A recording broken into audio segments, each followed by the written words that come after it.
Водитель «Лады» 12-й модели сегодня днем хотел скрыться от автоинспекторов. Тонированный автомобиль пытались остановить на улице Копылова, но водитель только увеличил скорость. Его настигли во дворах на улице Тимирязева. Что он скрывал, знает Нафиса Минязова.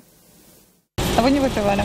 Нет, конечно. Чего уж я совсем смотришь, конечно, пьяный еще ездить за рулем. После того, как автоинспекторы задержали водителя «Лады», у них возникли подозрения, что мужчина не трезв. От прохождения освидетельствования он не отказался. Алкотестер показал, что алкоголь в крови есть, но его количество находится в пределах допустимых законом норм. Однако говорить, почему же скрывался от полиции, он не стал. «Ладу» 12-й модели пытались остановить на улице Копылова, но водитель только сильнее нажал на газ.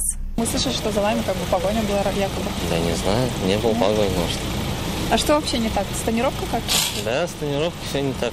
Тонировано, потому что вот сотрудники работают хорошо, выполняют свою работу. Его задержали во дворе 6-го дома на улице Тимирязева. И кроме не по норме затемненных стекол, нашли еще одно нарушение, которое, вероятно, и стало причиной попытки скрыться от автоинспекторов.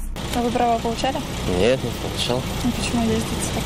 Ну, так пришлось сегодня. Отучились? Ну, там это сложная история с этим.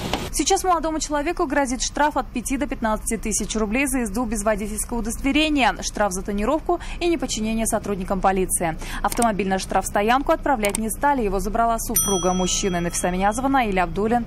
Вызов 112. Это лучше увидеть. Все выпуски «Вызова» на нашем сайте и на YouTube-канале ТНВ.